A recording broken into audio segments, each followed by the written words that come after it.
Hindutva and the Hindu Diaspora, Navigating Identity Across Generations. Written by Jai G. Bunsell. Discussing how Hindutva principles guide the Hindu diaspora in preserving their identity, resisting injustices, and integrating into diverse cultural landscapes. The definitions of Hindutva developed by scholars and leaders like Chandranath Basu, Lokmanya Tilak, Savarkar, and Guruji Golwalkar were created in specific contexts within Bharat. However, this does not mean that Hindus and Hindutva did not exist before these definitions.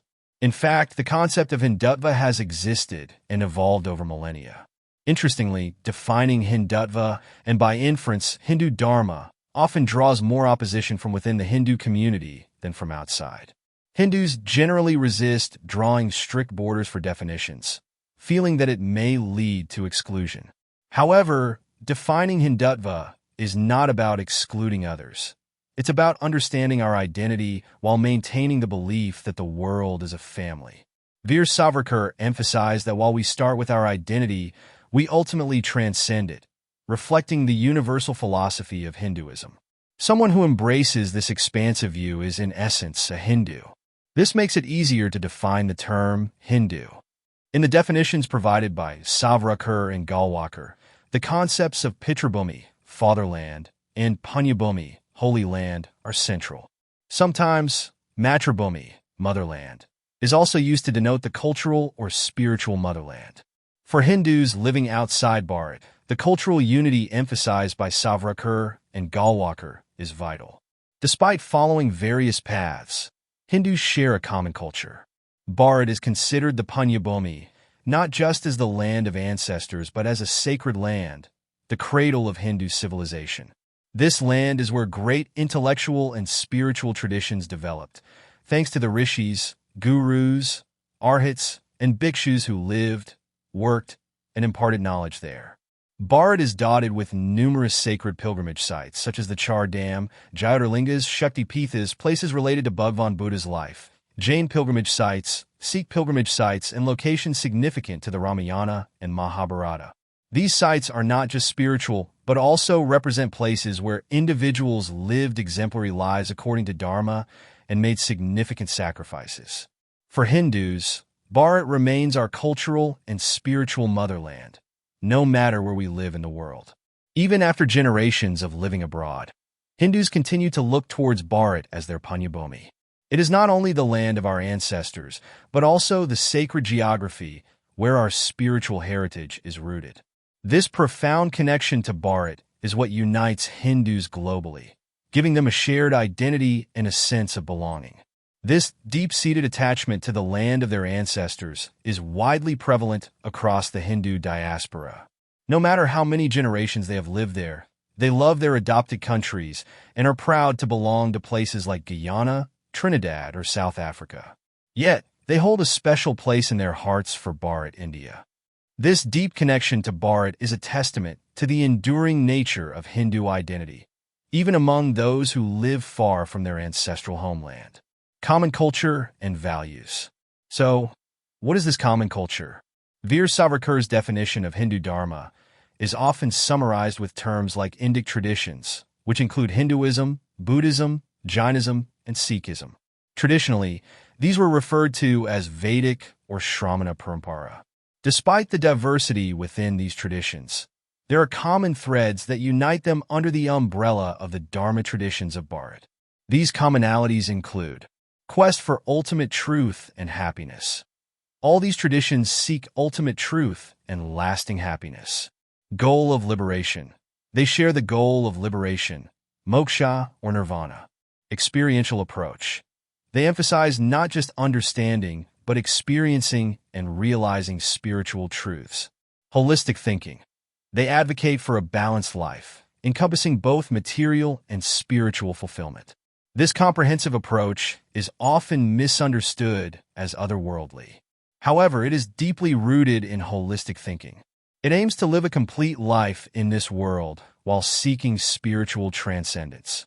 When we look at the virtues taught by these traditions, whether it's the moral teachings in the Bhagavad Gita, Jain vows, vratas, the Buddhist Eightfold Path, or the Sikh codes of conduct, Marya, They all emphasize leading a virtuous life. These virtues form a common moral foundation across these traditions.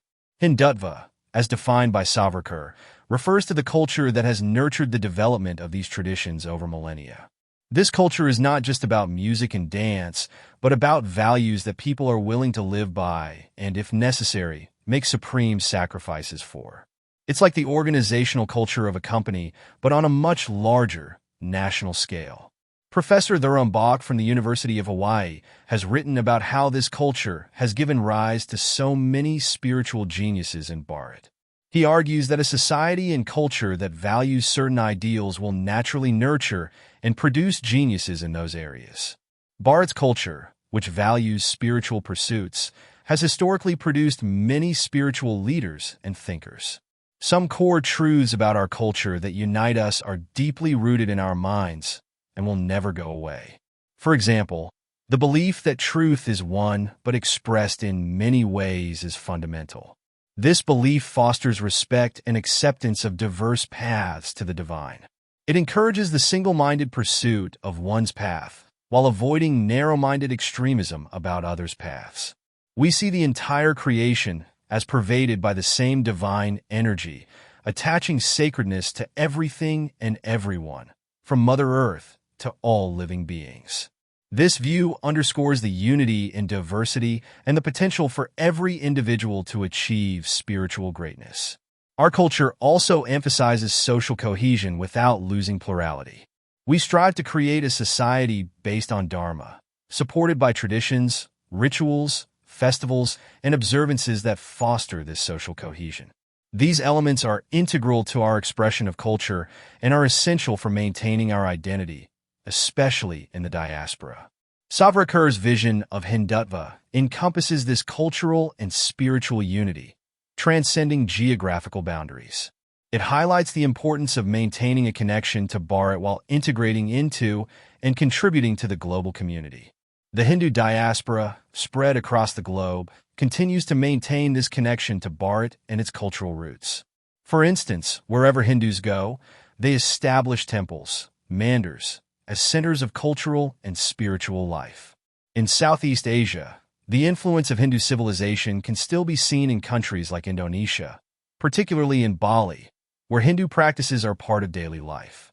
In countries known as Dharmiya countries, like those in the Caribbean, the first generations of Hindu laborers established temples and maintained their cultural identity despite significant hardships. They created new pilgrimage sites, like Ganga Taleo in Mauritius and Ganga Dhara in Trinidad, to keep their spiritual traditions alive. These sites became sacred to them, embodying the essence of Ganga, even in their new homes. In more recent diasporas, such as in Western countries, we see similar efforts to maintain cultural identity.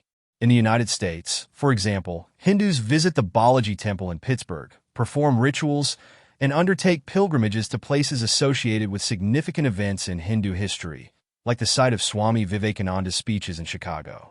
Savarkar's vision of Hindutva encompasses this cultural and spiritual unity, transcending geographical boundaries. It highlights the importance of maintaining a connection to Bharat while integrating into and contributing to the global community. This vision is not about rigid definitions, but about embracing a shared heritage and identity that evolves and adapts over time.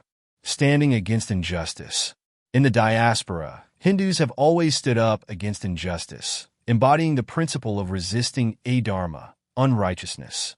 For instance, in Sri Lanka, when Christian missionaries aggressively targeted the Hindu community, it was leaders like Aramuga Navalar who intellectually resisted and prevented mass conversions. Similarly, in Trinidad and Tobago, a sadhu, holy man, fought back when his temple was demolished by the colonial government, rebuilding it on a platform in the sea. More recently, in Malaysia, Hindus gathered in large numbers in Kuala Lumpur to protest discrimination against their community. Now, in Western countries, Hindus are resisting Hinduphobia in academia and media. Hindus have a long tradition of standing against injustice, not just for their own community, but for the greater good of all people. In South Africa, for example, Hindus stood shoulder to shoulder with Nelson Mandela in the fight against apartheid and discrimination. This spirit of resistance is ingrained in our culture and values. While fighting against Dharma, Hindus have also consistently thought about the welfare of all humanity. This is evident through various seva, service, activities, the promotion of International Yoga Day, and the global spread of Ayurveda. Even in other fields, Hindus contribute to the greater good, often unconsciously upholding their cultural values. Hindutva, with its deep-rooted cultural and spiritual principles, continues to be vibrant and relevant. While its expressions may evolve to meet new challenges, its core character remains unchanged. It will always respond uniquely and creatively to changing circumstances. A book called The India Way by some Wharton School professors discusses how Indian CEOs operate differently, emphasizing holistic thinking and the greater good. Despite having a colonial education, the fundamental values of Hindutva, Hindu culture and identity, remain strong within us. These values guide our actions and bind us together, no matter where we are in the world. Hindutva, with its deep-rooted cultural and spiritual principles, continues to be vibrant and relevant.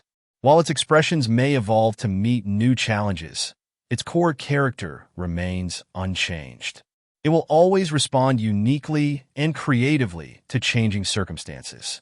Concluding thoughts. Reflecting on the Ram Leela, a traditional dramatic folk reenactment of the life of Lord Rama, in Trinidad and Tobago, the Nobel laureate Derek Walcott noted, "It was as if, on the edge of the central place, there was another plateau, a raft on which the Ramayana would be performed in this ocean of Cain. They were not amateurs, but believers. They did not have to psych themselves up to play the roles. Their acting was as natural as belief." What he initially perceived as a simple theatrical performance, he said, was actually a profound expression of faith. The participants' joy and conviction were palpable, illustrating how deeply they believed in the sacredness of the text and the traditions of Bharat. This deep sense of belief and cultural continuity is what Hindus carry with them, integrating it into their lives even in new geographies and countries. This universal aspect of Hindutva ensures that wherever Hindus go, they bring with them a piece of their spiritual and cultural heritage, enriching their new homes while maintaining their connection to Bharat.